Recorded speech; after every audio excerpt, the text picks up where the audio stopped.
Hello everyone, welcome to our get to know video on Mr. Ming Xun. Hello. So Mr. Ming Xun is actually the highest ranking Malaysian person in the history of Choi Kwang Do. Let's go. He is almost a third dan black belt, and we'll be doing third dan later this year. Yes. That's the goal. That's where we're planning where to go actually, because we want to go somewhere for it. It's actually the last dan grading that I can do with you. Fourth dan and above, you need to do Grandmaster Choi. Oh, okay. So I'm not actually going to do the grading. I'm not going to assess you to third dan, but I want to get involved in some sort of trip. We'll figure out where we can go. All right. So anyways, Ming Xun, how old are you now? I'm 23. How old were you when you started Choi Kwang Do? 14. 14. So you've been training for 9 years. Tell us how you ended up getting started. So it was really interesting. My sister, she started learning because my mom, Miss Ting, she loved the syllabus of Choi Kwang Do, and both my sister and my mom were learning and they both loved it. And what happened was, one day when I was in school, I got my leg injured in volleyball class. And I went to a Chinese doctor who told me that I couldn't do any sports if I wanted my ankle to stay intact. So I remember being very down, very sad, and then I told my mom about it. And then she was like, you know what? I'll bring you to try your sister's martial arts. So she brought me to do a crowd class with who else than you. A long time ago. Yeah, I will still remember to this day. And I remember you let me kick some shoes, you let me do some counter attack with you, you even taught me some fakes, and I remember falling in love instantly. With me? Yeah, you and... With Choi Kwang Do. And you. With Choi Kwang Do. Okay. And I signed up on the spot, and that's how my journey started. Yeah, so this was right at the beginning of my time in Malaysia as well, actually. It was a very small thing we had going on. There wasn't many people. Right, I think you were student like number 30 or something, mate. Wow, okay. It was really early. It was really early days. So then your mum, just like with my Choi Kwang Do journey, my mum was a big part of it. Your Choi Kwang Do journey, your mum has been and still is a big part of it. So tell us a little bit about Miss Ting and what it was like in the early days of your training. So, as you know, I live in a very far away place called PJ. Yeah. Very distant. So I think one of it is that my mom always had to fetch a long way for me to come here. She had to pass through Chos, and I'm very grateful to her that she's willing to put in time. Whenever she's not free, she'll pay for my Grab to come here. And I remember there were certain points in time where I was really demotivated. I was very busy with school. I had tons of activities, maybe volleyball practice, maybe I had clubs, I was in a band. And I remember being so demoralized in going, and Miss Ting sometimes would motivate me to go, sometimes against my will. Yeah. And I'm honestly glad she did. Yeah, you stuck at it. Yeah, I'm really glad that she didn't let me stop, and I'm really glad that I persevered till now. So I'm really grateful that Miss Ting continued to motivate me. She will never complain if I have to come for extra training or extra, and she will now say, Sunday's a family day, you need to come here. It's like, oh, you need to help Master Wisdom for his grading on Sunday? Go ahead, we'll help out for you. And I'm really glad that she did all this work for me. Yeah, my mom played a similar role. I wanted to quit for a long period of time, like a long period of time, and there wasn't that option. Yeah, same for me. Yeah, we got pushed through it, but then we come out the other side and we're both better for it, right? Also, our rank and experience is higher than normal for our ages. Even you started as a teenager, or 12, right? 14. 14, yeah, you were a teenager started, but still, I mean, you've persevered 9 years now, exactly. Right? All the way through without any breaks. So that's how you've ended up becoming the highest ranked Malaysian, right? Yeah, exactly. Ming Xun, your mum is actually, she's a very significant person in our community because she's the person who brought Choi Kwang Do to PJ. And we started those classes together. Me, you, your mum. Yeah, I still remember. Yeah, in Bandar Utama Community Center. Before your mum did her black belt grading, your mum did her black belt grading in London in 2016. So that was 2015 that we started in PJ. Okay. Was it 2015? No, it must have been later. When I was 15, we started in PJ. So 2018 is when your mum did her black belt grading in PJ. So 2017. 2017, correct. Yeah. So I started here, I took over in January 2016, so that makes sense. Yeah, so you were an assistant instructor, Yeah. and your mum was, not leading the classes in PJ, but she was organizing that community, recruiting people, setting it up. I taught the classes and I gave you a lot of training. Yeah, a lot of instructor training. So what was it like being an assistant instructor? It really forced me to change the way I think. Because in schools I was never given such a big responsibility. I mean, it's basically a job, and it was my first job. Yeah. Even to this day, I still tell people it's my first job, and it forced me to take responsibility for my actions, especially in class. If I made any mistakes or I goofed around, it was my responsibility to bear. It forced me to mature. For example, I had to learn to even if I had to learn to manage my time, I had to learn to be quick. I had to learn to, for example, if I know that I'm going to teach, I need to make sure I don't play any games the night before. It also forced me to do some self-studying. For example, if I know that I need to teach white belt pattern next day or white belt senior pattern, I would write it all down what I need to say. I would practice it at home before coming. And yeah, this was my experience. It also forced me to learn from you, which was really nice. And also forced me to deal with all kinds of different kids. The goofy ones, the serious ones, the noisy ones. Yeah. Forced me to deal with all of them. One of the main skills that we were working on at that time was your public speaking. Oh yeah. Yeah, because you weren't really comfortable or particularly competent speaking in front of groups of people. Ouch. But it's truth, right? It's the truth. You know it yourself. Yeah, fair. And I say it because you're very good at it now. Yeah. And you ended up in a public speaking society at university, right? Yeah, Maybe you can tell us about specifically public speaking. I see it. I see that I did the foundation training for that, and then you ended up becoming like an MC. Yeah. So tell us about that. Okay, so one thing I had to learn while teaching was that you always have to speak with confidence. If you don't speak with confidence, your students can tell. So how do I increase my confidence? I would practice every day. Like I said, I would practice the exact words I would use in class, and I will also improve my vocal, right? My voice projection, learning to speak loudly to a group of students, until I became so loud that some people had to tell me to lower my volume. But that's besides the point. Yeah. That's besides the point. It's a journey. Yeah, it's a journey. And also learn to know what to say. I also learned impromptu speaking. I had to learn to think fast and speak. When you don't know what to say, but you're forced to say something to a group of students while sounding confident, I really had to think on my feet in those moments. And I find it so transferable. Those aren't skills that are just mutually exclusive to Choi Kwang Do. It's skills that you apply in uni, especially when I became a president of a public speaking club. I had to give speeches almost every week, and it really helped public speaking all the way since I was 14. Even when I was working in a job, I also had to learn to public speaking to my clients. And even when I was an MC in uni, I also had to learn public speaking. So it was really helpful learning Choi Kwang Do since I was 14. I had 9 years of training. Yeah. So it really helped me a lot. I was like, wow, Ming Xun, you speak so loud. You can always speak so well. How do you do it? I'm like, you just start working when you're 14. Yeah. And you start becoming an assistant instructor since you're 15. And you can be just like just me. practice. You just practice. Practice, and coaching. Exactly. Right. That's one of the main things that we worked on. Yeah.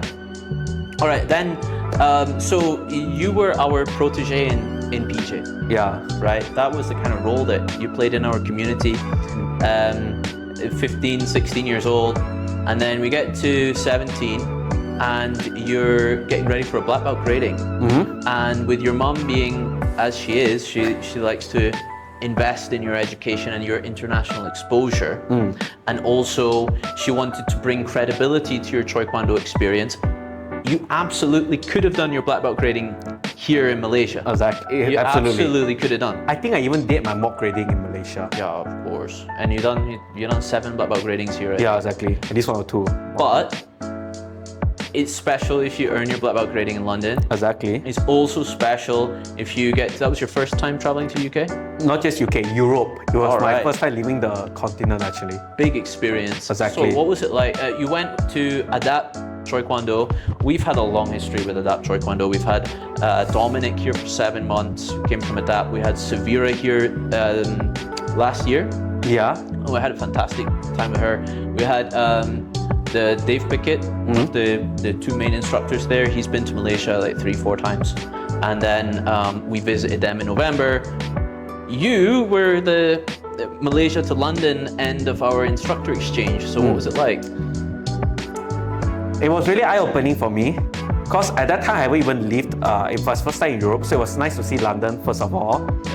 It was nice to leave Asia and go to see another continent, and it was also nice to see other Choi Kwang Do schools as well.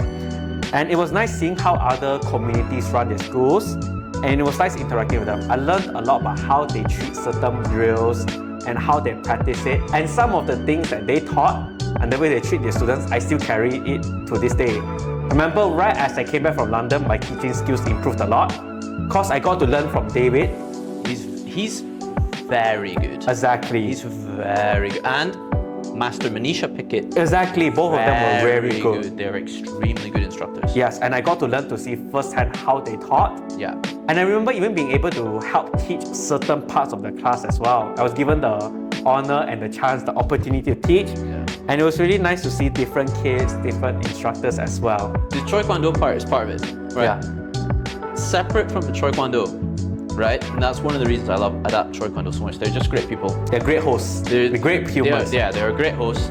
They're a lot of fun. Yeah, they are lovely. Yeah. So just going to London, the banter, the experience, what was it? I remember like? The first day I was there, I immediately tried English breakfast. Yeah.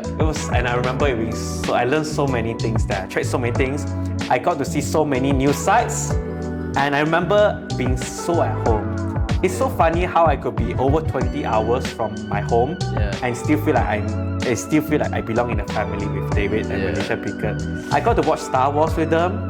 I got to celebrate Christmas with them as well. I just remembered. I remember the Christmas jumper. Exactly. Christmas jumper. I remember. Yeah, exactly. Yeah, they're great. I got to go to visit the arcade with some of the instructors there. It's amazing. This is the stuff that we really remember, as well as the technical, Choi Kwang Do things. Yeah. I mean, the whole experience, right? Yeah. Fantastic. And then Ming Xun, so first time grading you did in London. You're now a head instructor in PJ. Mm-hmm. You've got quite a big responsibility, to be honest. Yeah. You're very dependable, right? Props for that. Thank you. One of the things that Ming Xun's actually doing that the other instructors don't do. Can you guess where I'm going with this? Which one, the MCs or? No, it's the PJ Open days. Oh yeah, those the days. performances. Yeah, those days. We had one on Saturday. Yeah, exactly. Ming Xun somehow, the most Gen Z thing possible. He's combined TikTok dances with our Choi Kwang Do performances. Tell us about the performances in PJ, what's going on there? So one thing that you need to learn about the performance is that I have no idea what to do most of it. Yeah. And what helped me was that, first of all, I could tell that my mom, Miss Ting, she was really relying on me. Yeah. So I knew that failure was not an option and she had no idea what to do. So I was a son and I knew I couldn't let her down. So that's what kept me motivated. And also, I danced in high school. I performed some K-pop dances in high schools. I was in a band. So I keep a beat. I can keep a beat. Important, very important for the music. So I will often take inspiration from my K-pop dancer in high school and transfer to Choi Kwang Do. So my students were asking me, why do we always dance in Choi Kwang Do? I'm like, because number one, I was a dancer in high school. So it's what I'm good at. And number two, I know that it's good. Yeah, it's definitely good. It's fresh. I see a lot of other martial arts, they just cut, like you say, they cut shapes in the air for 5 minutes. They do exactly what I would do. Exactly. Kick each other and break boards. Yeah. So I was like, I wanted to be different. Yeah. And I had the opportunity to do a performance that's different, so of course I would take it. So that was the mindset that I had doing all of that stuff. It's been great for us, and it's really set us apart from the periphery of other martial arts around us in PJ, in those schools, because the kids have a lot of fun in the performance. Ting does a great job recruiting so many kids to come and perform. Exactly. And then their memorable performances. What was it? There was one, like, all you're wearing sunglasses. Oh yeah, that one. We all wore sunglasses going out and we danced to a K-pop song, and the Korean song, everyone was surprised. Like, oh, what? This is a martial arts? I thought it was like a dance or something. There was also spinning side kicks and like practical grabs and chokes, and there was real content there. Yeah, exactly. But the format, I mean, it's great. It's great. And I've been to many international seminars in Choi Kwang Do where it's common to do these demos and performances. and I can appreciate when it's good. I just can't do it. It's not in my fabric. I couldn't do a performance for the life of me. First one you did was Severa, is that right? Sarah helped me with the draft, and I changed a bit of the music, but first draft was her, yeah. Nice, very good. That's fantastic. All right, wrapping up then, Ming Xun. Most people in Dojang have actually, a lot of them have met you now. Exactly. You've been helping out with gradings recently. What's next for you? Where do you see you're a man in the world. You graduated university. Yeah. You're doing like big boy jobs now.